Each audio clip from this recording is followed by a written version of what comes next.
태어나기 위해서 태어난 존재입니다.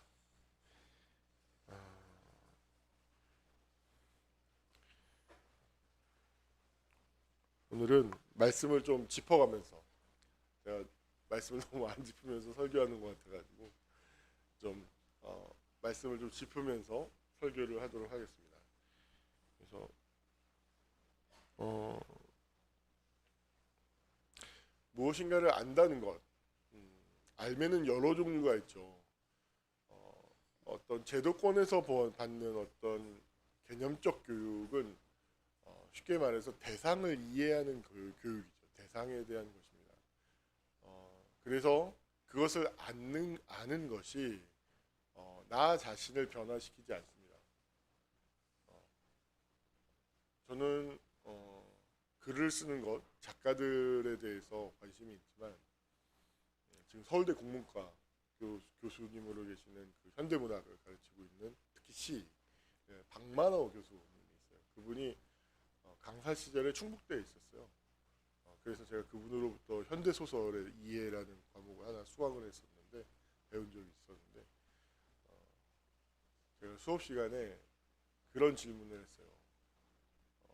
작가 개인의 인격과 글이라는 것이 같이 갈 수 있는 것입니까? 아니면 동떨어질 수 있는 것입니까? 라고 얘기를 했더니 그분은 굉장히 단호하게 얘기했어요. 나쁜 인간도 좋은 글을 쓸 수 있다.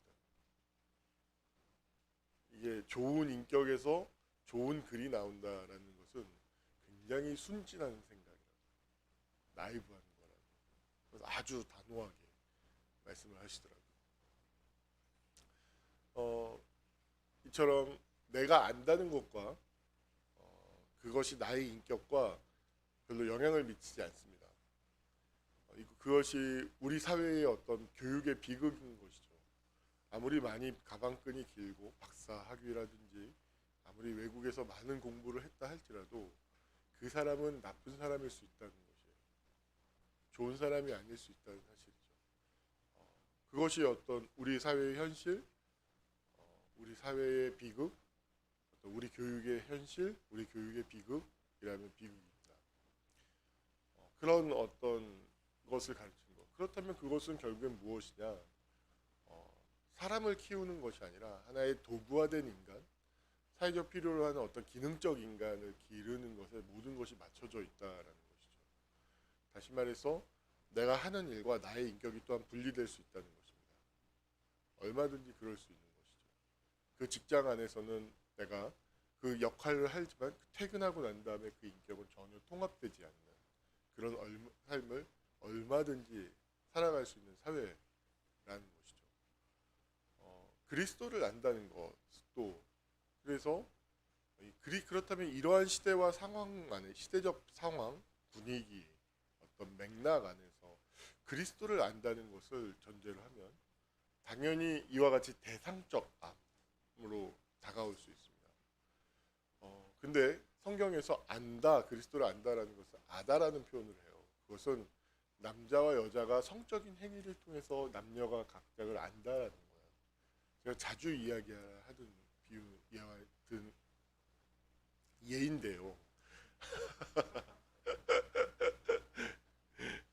예인데요.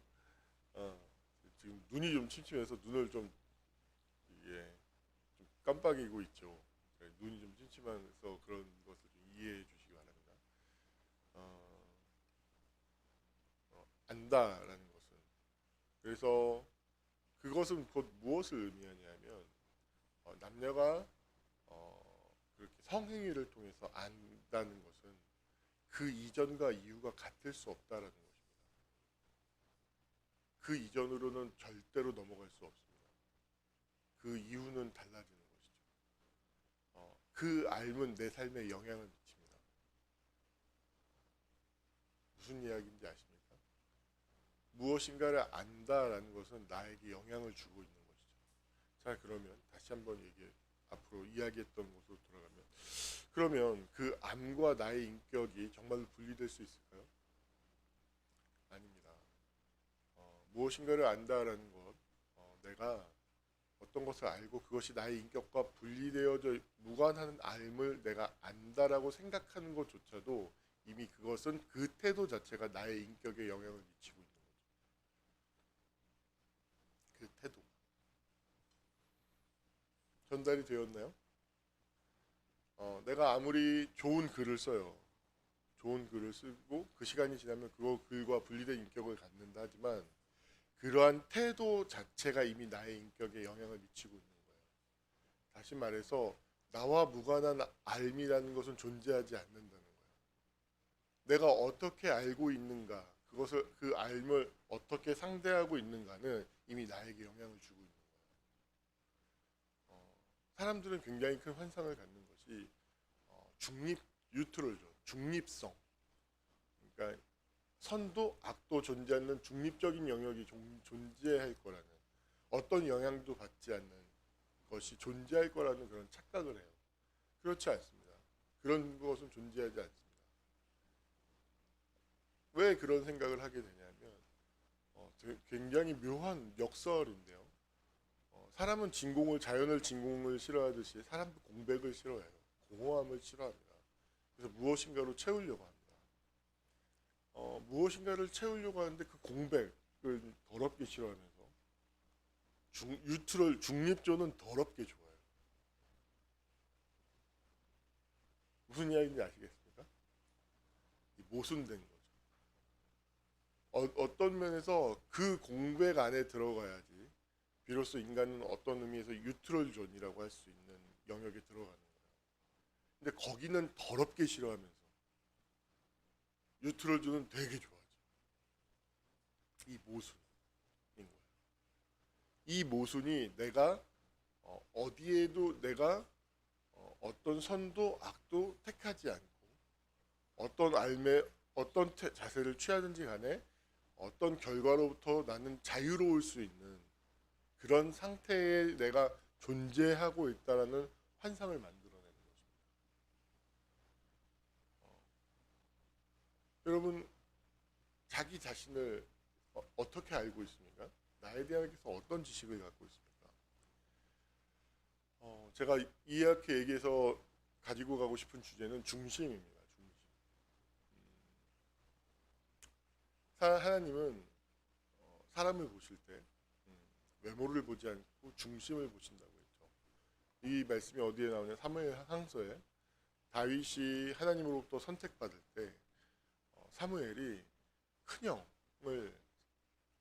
다윗의 큰형을 세우려고 해요. 굉장히 외모도 출중하고 장남이고 또 무예도 뛰어나고 지략도 뛰어나고 외적으로 봤을 때 모든 것을 다 가지고 있어 보여요. 하나님께서 단호합니다. 나는 사람의 외모를 취하지 않는다고, 껍데기를 취하지 않는 중심을 본다라는 거죠. 그러면서 소년 다윗 외모로는 아무것도 취할 것이 없습니다. 너무 어리고 막내고 그 당시에는 장자 독식 사회잖아요. 그래서 막내는요 떨거지만 가질 수밖에 없어요. 존재감이 없습니다. 그런 사회에서 목동 가장 천한 일을 하고 있는 그 다윗 어리고 존재감도 없고 그런 어린 다윗을 오히려 하나님은 난 중심을 보는데 네가 기름 부을 자라고 이야기를 합니다. 하나님은 중심을 보시죠. 중심.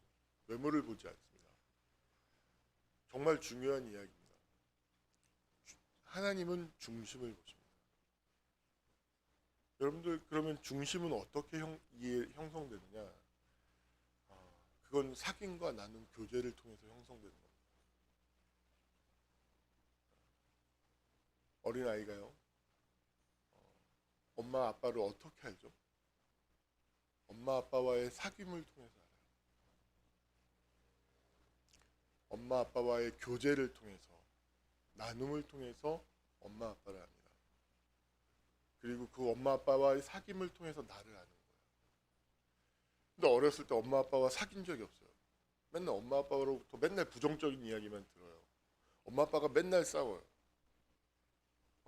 제가 요즘에 이렇게 다문화 또 이혼 가정이 많다 보니까 학교에서 또 어린이집에서 어떤 정상적인 가정이라고 하는 것이 있을 때 엄마 아빠가 있는 그게 정상적인 가정이 아니다. 그게 정상성이 되어버리면 다문화든지 이혼 가정은 어떤 비정상적인 가정이 되어버리기 때문에 그 정상성의 범주를 확대하는 교육을 하고 있나 봐요. 그 책을 보는데 이렇게 엄마 아빠가 서로 만났어요. 이렇게 또 원으로 그래요. 서로 사랑을 해요. 그래요. 그러면서 내가 태어났어요 하고 이렇게 동그랗게 나와요. 근데 어느 날 갑자기 엄마 아빠가 서로 이혼을 했어요. 그러면서 엄마 아빠가 이렇게 하나로 있다가 반원으로 이렇게 딱 분리가 되어 나가요.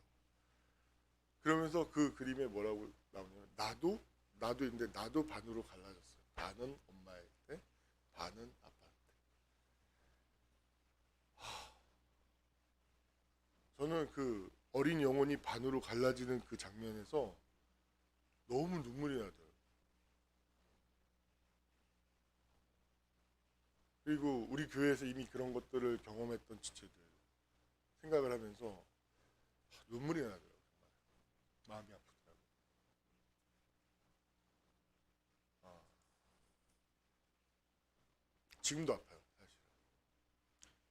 이게 영혼이 찢어지는 경험이구나. 아, 그렇게 사람을 아는 거예요. 관계를 통해서, 교제를 통해서. 그러면서 중심을 경험하게 되는 거예요. 엄마로부터 성장하면서 싸대기를 맞는다. 아빠로부터 폭력을 당한다든지. 엄마 아빠가 감정 조절이 안 돼서 아이를 쓰레기통으로 삼아서 거친 말을 막 해대. 잘해줬다 하게 되면 이 아이는 중심이 형성되는데 그 중심이 공허하게 되죠. 그리고 그 중심에서는 가시나무 새처럼 바람이 붑니다. 바람만 불면 저 메마림 같이 서로 부대끼며 울어대는 그 바람이 불어옵니다. 그리고 쉴 곳을 찾아 지쳐 날아온 어린 새들이 쉽게 떠나가는 나 자신도 머물 수 없는 바람이 가시나무가 서로 계속 부대끼고 있게 됩니다. 그 중심에서. 이건 어떤 결과일까요? 매우 마음이 아프지만 엄마 아빠와 내가 교제하고 사귐을 가진 그 안에서 함께 교육을 받고 나눔을 갖고 관계를 맺은 그 결과 형성된 나의 중심의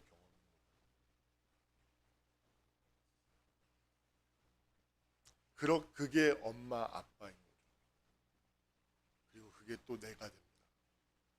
그런 엄마 아빠와의 사귐은 나를 형성합니다.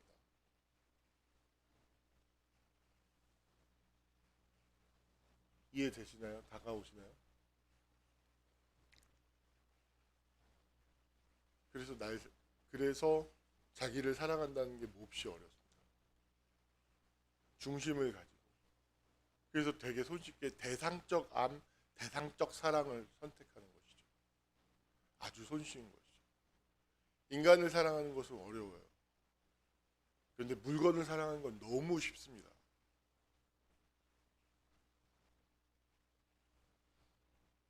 그래서 사랑을 하는 방식이 이렇게 되는 거예요. 서로를 마주보면서 사귐을 가지면서 그 중심을 형성하는 관계를 맺지 못하고 둘이 함께 모여서 뭘 살까? 너무 쉬운 사랑법. 뭘 먹을까? 사랑입니다.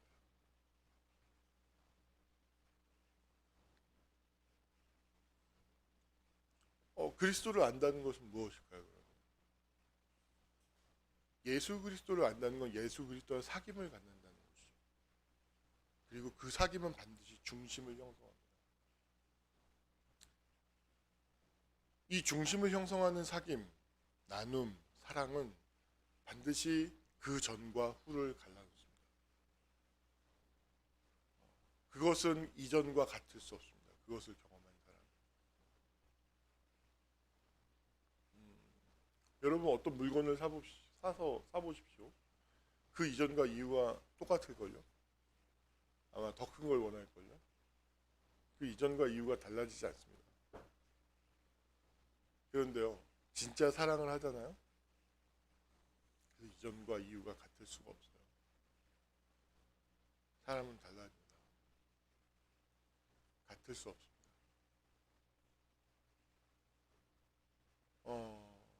예수 그리스도를 안다는 것, 그분과 사귐을 갖는 것이죠. 하나님이 어디서, 제가 계속해서 강조하지만 기독교의 에센스, 본질은 십자가와 부활입니다.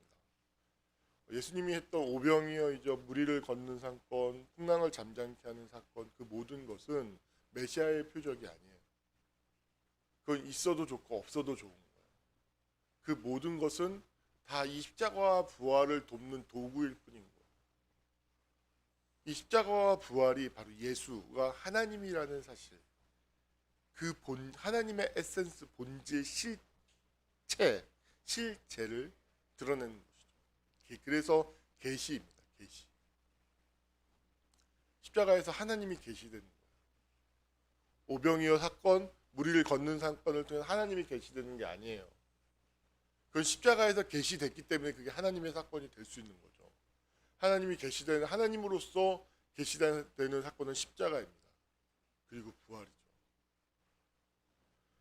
그러면 이 십자가를 묵상하는 것, 이 십자가를 통해서 아는 것이 그 예수 그리스도를 아는 것입니다. 오늘 말씀을 보면 사도 바울은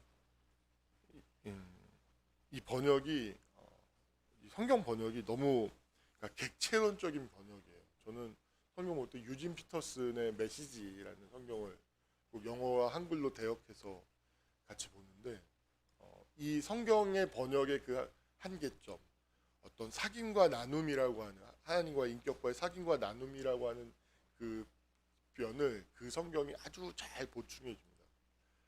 제가 그래서 올해 사실은 고민을 많이 했어요. 올해 교육관 공사도 했고 4주년 때 기념품을 뭘 사야 될지 막 고민을 하고 난상 토론도 했어요. 다 나오더라고요. 사람이 이토록 다 생각이 다양하죠. 그런데 하나 나온 게 있어요. 메시지라는 신약 성경을 하나 다 해서 우리 성도들에게 다 나눠줘야겠다. 성경을 좀 읽으라고. 어떻습니까? 좋죠? 네. 결국엔 제가 결정하죠.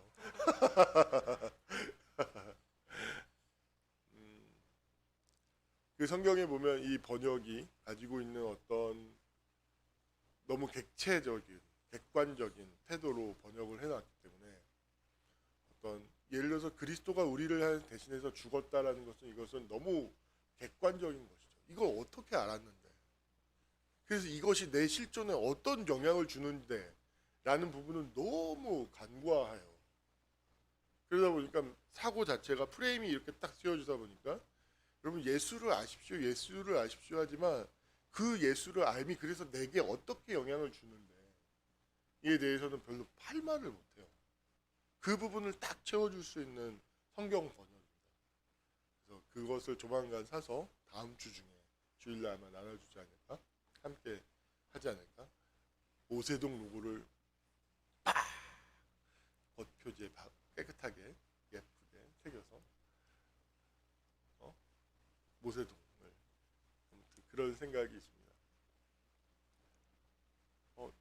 한 사람을, 우리를 대신해서 죽었어요.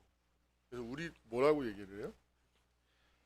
모든 사람이 죽은 것이라 모든 사람을 대신하여 죽으심은 살아있는 자들로 하여금 다시는 그들 자신을 위해서 살지 않고 모두 그들을 대신하여 죽었다가 다시 살아나신 이를 위하여 살게 하려 함이라. 그러므로 우리가 이제부터는 어떤 사람도 육신을 따라 알지 않노라.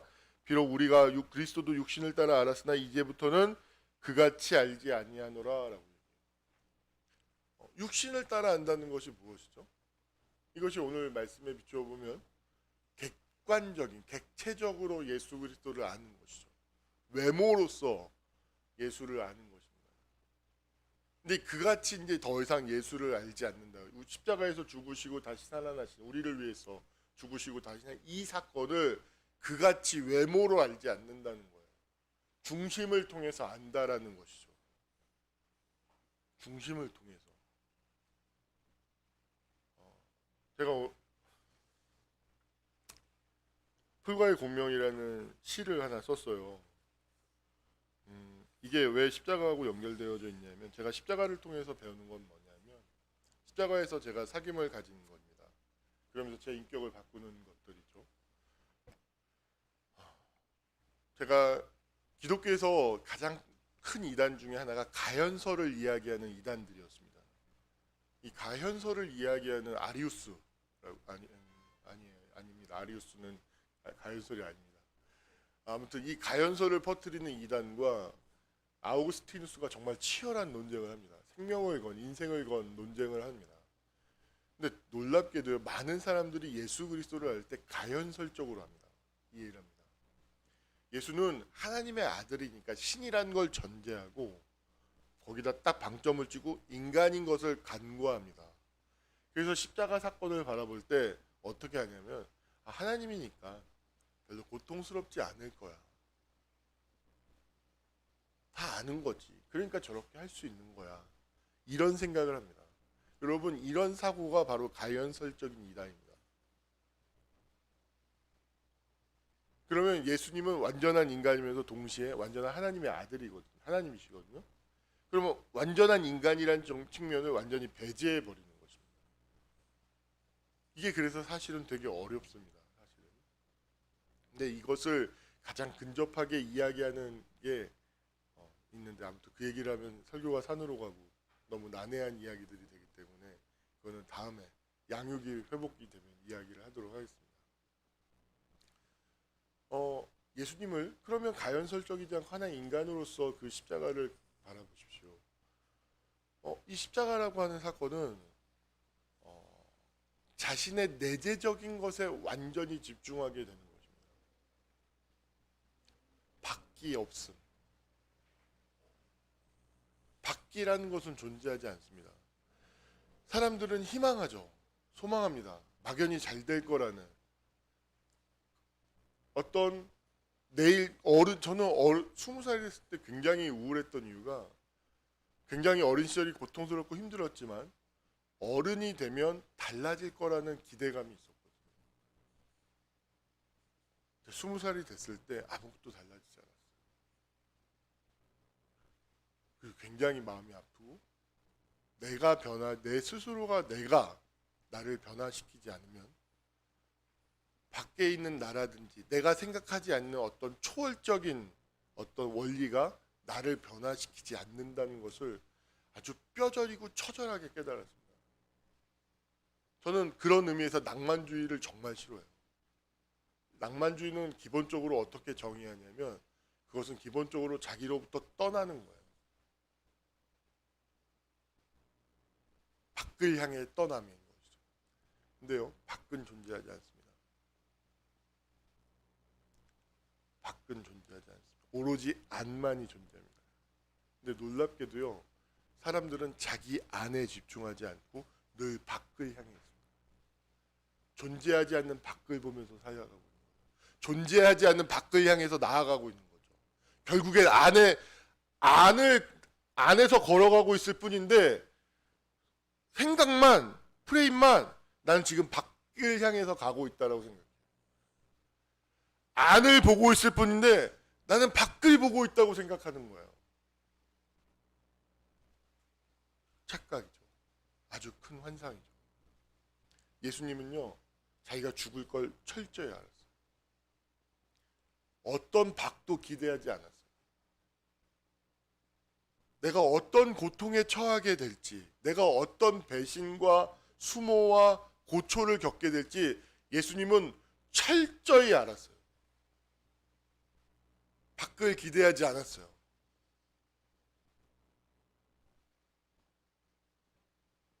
어떤 밖도 존재하지 않는다는 거예요.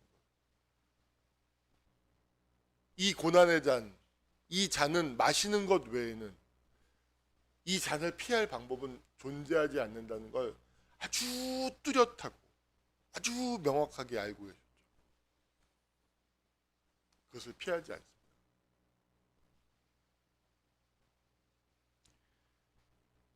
밖을 기대하지 않고 철저하게 안에 집중해서 그 안을 견디는 것, 그것이 제가 십자가에서 배운 거죠. 그게 시로 나타난 대목이 바로 재규적인 거죠. 풀은 풀의 힘으로, 어떤 초월적인 밖의 힘이 존재하지 않습니다. 풀은 풀의 힘으로 밀어내며 결핍은 결핍의 힘으로, 상처는 상처로, 태어남은 태어남으로. 이 식구가 바로 그걸 의미합니다. 밖은 존재하지 않는다. 그런 기적은 일어나지 않는다. 이게 제가 계단에서 난 풀을 보고 쓴 시거든요. 저희 교회 앞 계단에 이런 풀이 자라고 있습니다. 그래서 이 풀이 갑자기 예쁜 꼭 큰 화초가 되는 그런 일은 일어나지 않습니다. 어떤 양분도, 어떤 뿌리를 깊게 내릴 수 있는 그런 것도 존재하지 않습니다.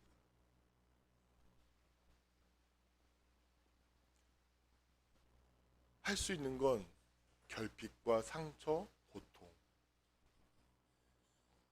그것만이 이 풀에게 지금 주어져 있는 거죠. 그 결과 고운 모양이 하나도 없습니다.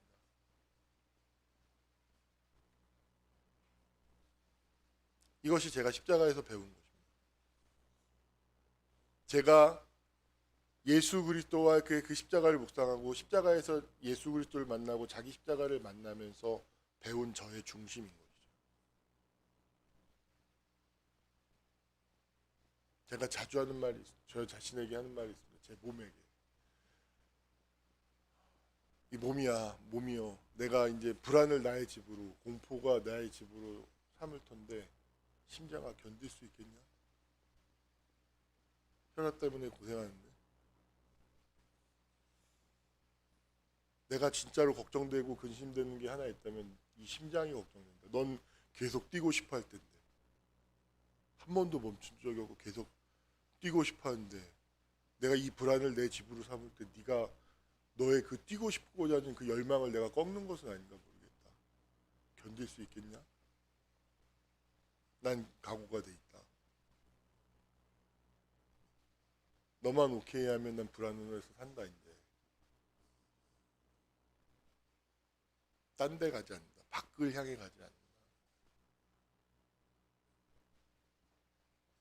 이것이 제가 십자가에서 예수 그리스도를 아는 것. 그리고 그것이 나를 변화시키고 새롭게 하는 것입니다.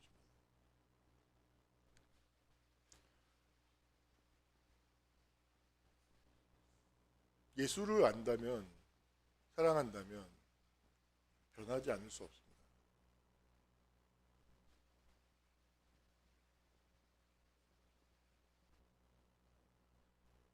예수님은 밖을 계속 기대하지 않았어요. 철저히. 그리고 부활은 뭐냐면 그러한 예수 그리스도의 완전한 타조로서의 완전한 죽음을 겪게 하고 난 뒤에 하나님의 응답인 것이죠. 제가 그걸 죽음이라고 표현하면 너무 극단적이니까 조금 물을 타서 표현하겠습니다. 그래서 비움이라고 얘기를 할게요. 죽음의 길을 간다면 누가 가겠습니까? 자기 비움의 길을 선택할 때 하나님은 그것을 채우시는 것이죠. 그게 부활입니다. 그래서 기독교는 기본적으로 모험을 하는 종교입니다. 모험. 안정과는 거리가 멉니다. 기독교는 안정을 주지 않습니다. 그 사람을 강하게 하죠. 불안을 이겨낼 수 있는 강인한 인격을 선물해 주지 불안을 없애주는 종교가 아닙니다. 두려움을 없애주는 종교가 아닙니다. 두려움을 이길 수 있는 용기를 형성시키는 종교이지 두려움을 없애주는 종교가 아닙니다. 수치심을 없애주지 않습니다. 수치심을 이길 수 있는 사랑을 길러주는 그것을 형성하는 종교이지 수치심을 없애주지 않습니다. 부자로 만들어주는 종교가 아닙니다. 그러나 그 사람을 유능하게는 만들어줍니다.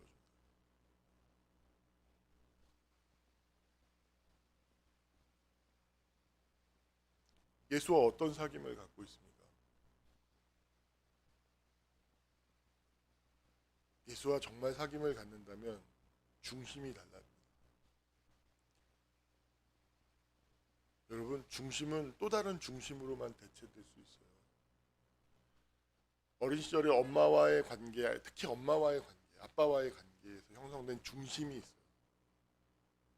이 중심은 또 다른 중심으로만 대신할 수 있어요. 대체될 수 있어요. 어떤 걸로도 대체되지 않습니다. 근데 그 중심을 대체할 수 있는 대상이 있어야 하는데, 그래서 예수 그리스도가 이 땅에 오신 것입니다.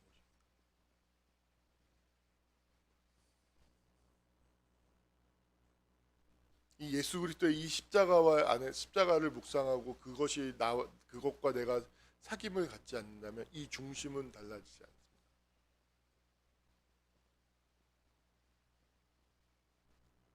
그러면서 오늘 성경은 계속 이야기를 하죠.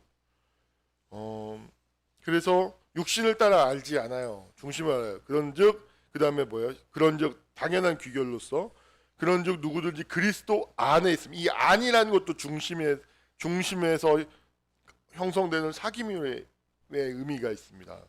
그러면 새로운 피조물이라 이전 것은 지나갔으니 보라 새 것이 되었도다. 이 그리스도와 안에 있어요. 사귐을 가져요. 그래서 중심이 달라져요. 중심이 변해요. 중심이 생성돼요. 새로운 피조물인 것이죠. 이전 것은 지나간 것입니다. 어떤 과거도 이제 그 사람을 결박시키고 귀속시킬 수 없습니다. 그 어떤 것.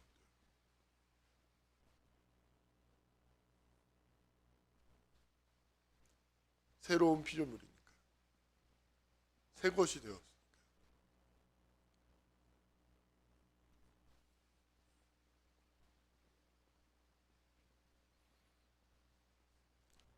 예수와 사랑을 해봤어야 되는데.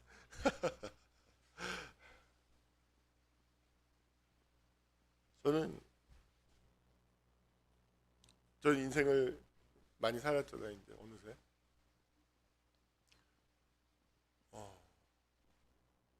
이 세상의 상징은 저를 어떤 것도 담아주지 않아요.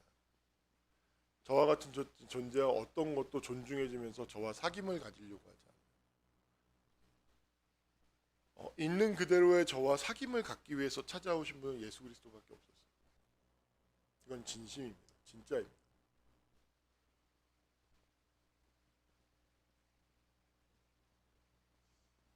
쳐다도 안 봤어요. 버림받고 소외되고 상처로 가득하고, 그리고 그것을 내가 행동으로 옮겨서 자기의 똥을 자기가 먹고 있는 그 비참한 상태. 그 상태를 관심을 가지고 그것을 사랑하고 그런 존재와 사귐을 갖겠다는 존재는 예수님밖에 없었어요. 이 세상 어디에도 없었어요.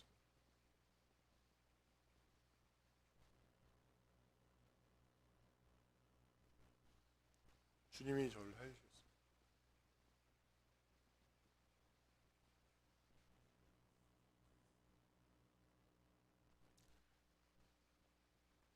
요즘에 우리미하고 이화를 보면서 제가 많이 회개를 하려고 하는데 열매를 맺으려면 길이 멀겠지만,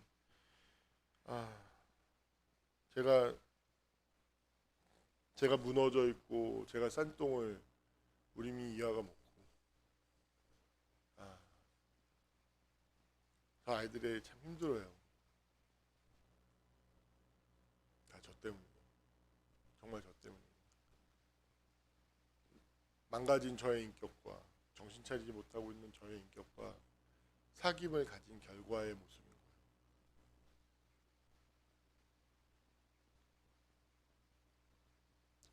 거예요. 이 똥을 어떻게 치워야 되나 고민하고 있는데,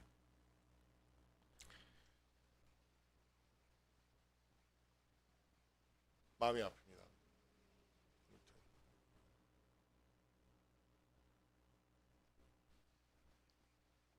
제가 정말 간곡히 말씀드리고 싶은 건, 인생의 행복은 내가 어떤 사귐을 갖는가에 결정되는 겁니다. 소유가 아닙니다. 그건 매우 싼 방식이에요. 매우 싸게 이 뇌를 만족시키는 거죠. 소유를 지향하는 삶은요, 이 뇌를 아주 손쉽게 자극하고 이 뇌에서 어떤 도파민이 나오게 만든 아주 손쉬운 싼 방식을 택하는 거예요. 이런 라이프 스타일은요, 정말 죄송하지만요, 공허해요.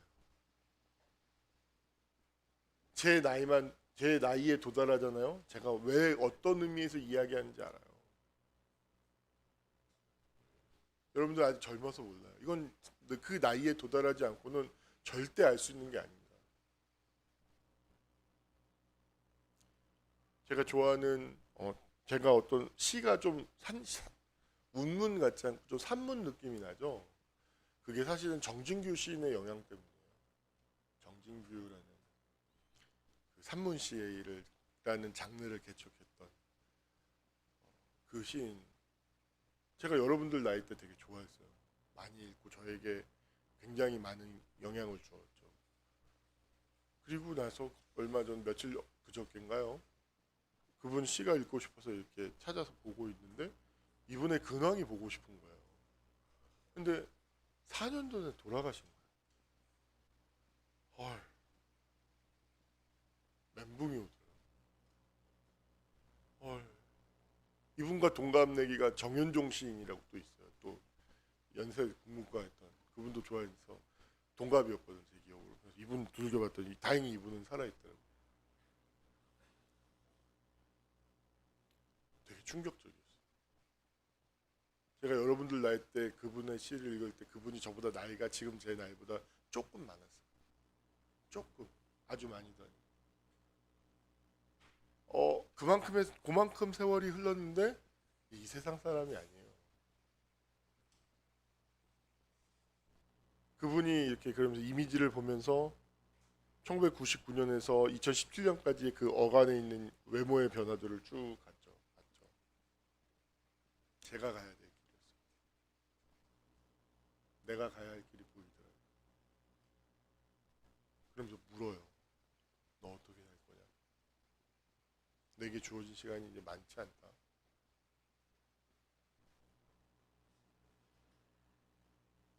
소유로 해서 이 뇌를 자극하는 그런 인생을 살다 갈래? 성경은 그런 사람들이 가는 길이 정해져 있어요. 지옥입니다. 단호합니다. 지옥입니다. 이건 진화론 쪽으로 봐도 그래요. 여러분, 우주가요, 인간을 진화시킨다고 합시다. 우리 전제로. 얼마의 시간이 걸렸는 줄 아십니까? 수십억 년의 시간이 걸려요. 인간을 만들었어요. 동물도 아니라 인간을요. 뭘 기대할까요? 이 우주가요. 이 진화가 뭘 기대할까요? 인간이 되는 건 내가 선택하는 것이라는 거죠. 진화론적인 관점에서 보았을 때. 동물이 되는 것은 이 자연이 그냥 주어진 거예요. 인간이 되라고 스스로 활용정점처럼 살아있는 존재로서 너 자신을 만들고 오라는 요구가 있는 겁니다. 그러기 위해서 수십억 년의 시간이 필요했던 거예요. 근데 그냥 인간이 그냥 그 뇌를 도파민을 흥분시키는 그런 삶을 살다 가요. 이건 나를 존재케 하기 위해서 필요했던 수십억 년의 시간에 대한 배신입니다. 배신. 인간이 되어야 돼요.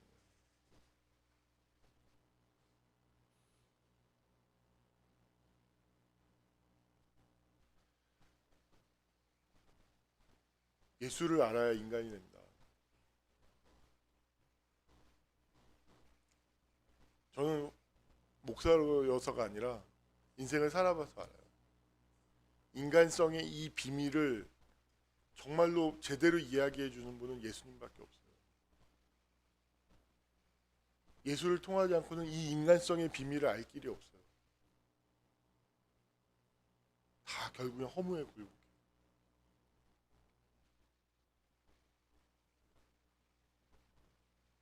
이 예수를 안다면 새로운 피조물이 돼요. 새로운 피조물이어야 하나님 나라에 가는 것입니다. 새로운 피조물이 되지 않고 하나님 나라에 들어갈 수 없습니다. 정말 죄송한데요, 지옥 갑니다. 저는 확실하게 말합니다. 지옥 갑니다.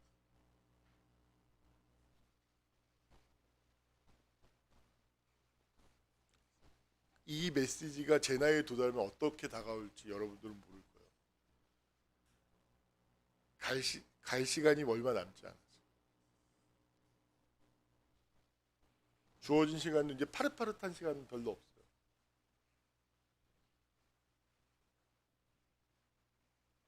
정말 죄송한데요.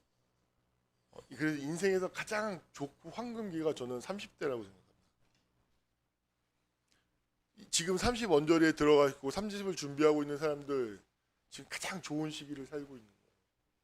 아직 젊고 시행착오를 겪었고 내가 다시 시작할 수 있고 내 자신을 만들어갈 수 있는 이 정말로 인생의 황금기가 30대예요. 이 소중한 때를 어떻게 사느냐에 따라서 이후 40, 50, 60, 70의 인생의 풍경이 바뀌는 거예요.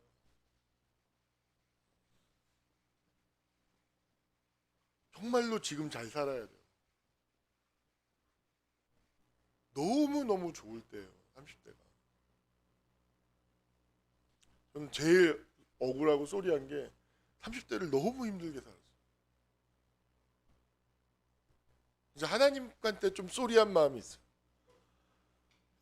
나도 나 같은 멘토 하나 만났어도 30대가 이렇게 힘들지 않았을 텐데 나는 진짜 이런 멘토복이 없어가지고 난 늘 맨땅에 헤딩을 하면서 여기가 아니구나 하면서 맨날 갔어야 되네.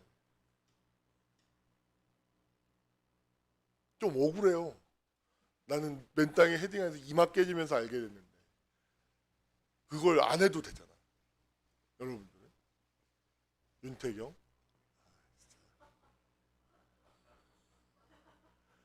진짜 이마 수백 번 이마는 수백 개 교체했어야 될 거야 진짜.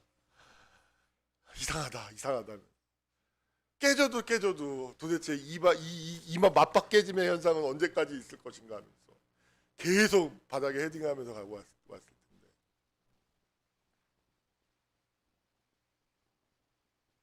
여러분 새로운 피조물이 되십시오. 예수 그리스도를 알아서 이 십자가를 묵상하고 이 십자가에서 사귐을 갖고 새로운 피조물이 되십시오. 이게 되지 않으면 삶은 무의미한 것입니다.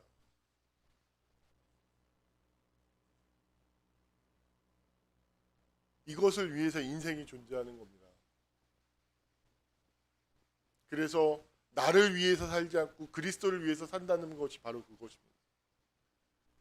이 예수 그리스도를 알고 그리스도를 위해서 사는 것이 훨씬 더 상위적인 것이고 훨씬 더 진보적인 것이고 물건으로 치면 가장 최신품이고 가장 업그레이드된 버전이고 모든 욕망을 창출하게 만드는 가장 상위의 것이기 때문에 그리스도를 위해서 살라는 것입니다.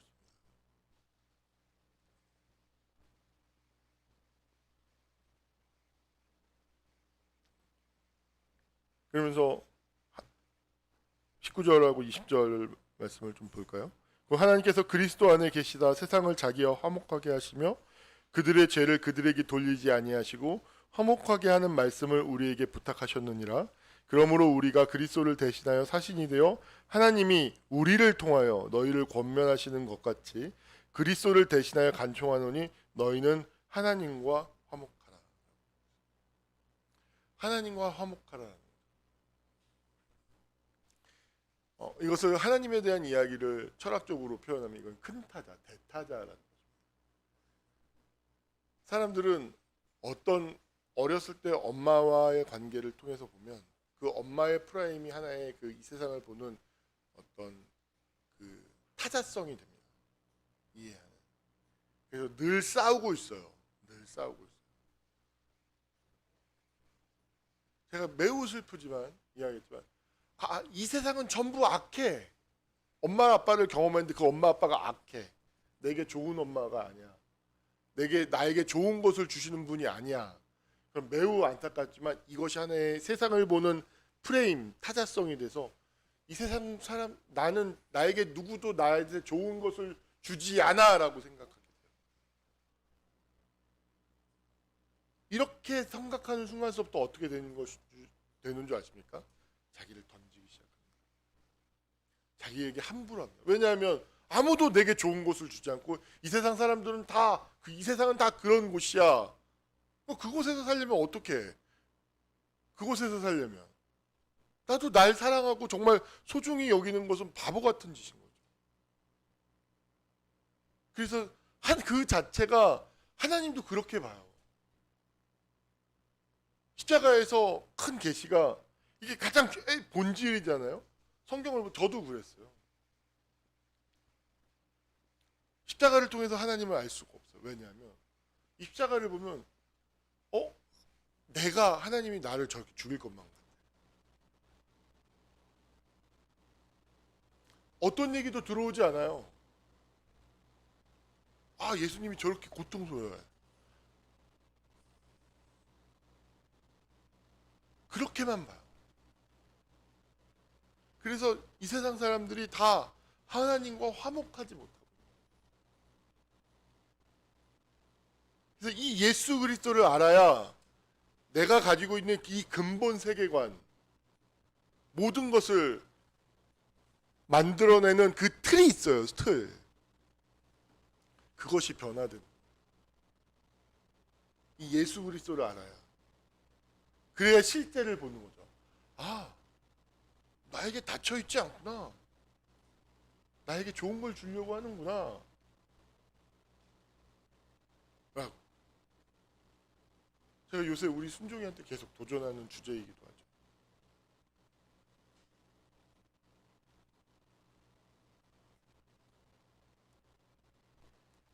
하나님과 화목하라.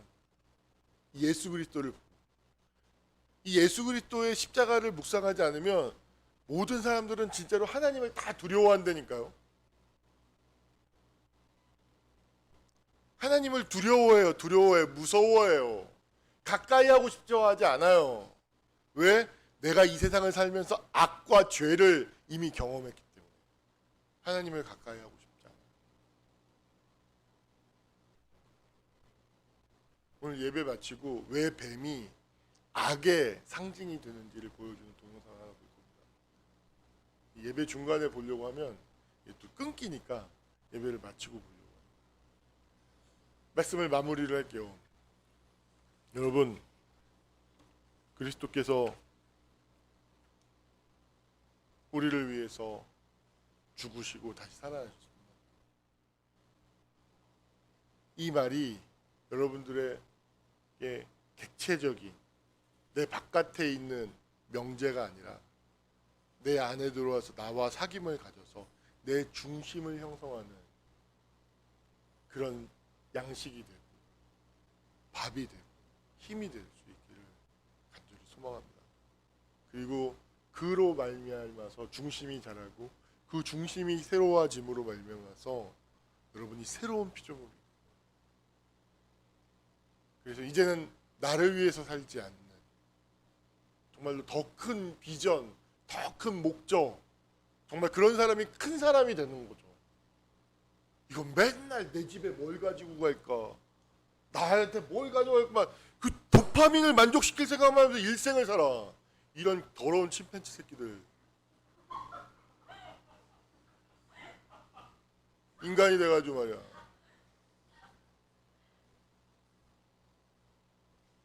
일생을 그러고 살아. 일생을.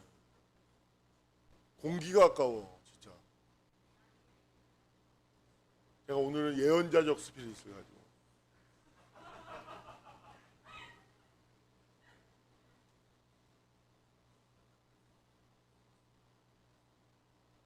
그렇게 살면 안 됩니다. 그 끝은 심판입니다. 정말. 내 뇌를 이미 그렇게 다 계속 만들었기 때문에 자유가 없어요. 그렇게 10년을 살고 5년을 살잖아요. 자유가 없어요. 예수 죽을 때 믿으면 되지 절대 예수를 부를 수 없습니다. 이미 결정이 되어버리기 때문에 찾을 수 없어요. 이미 물질이 되어버렸기 때문에.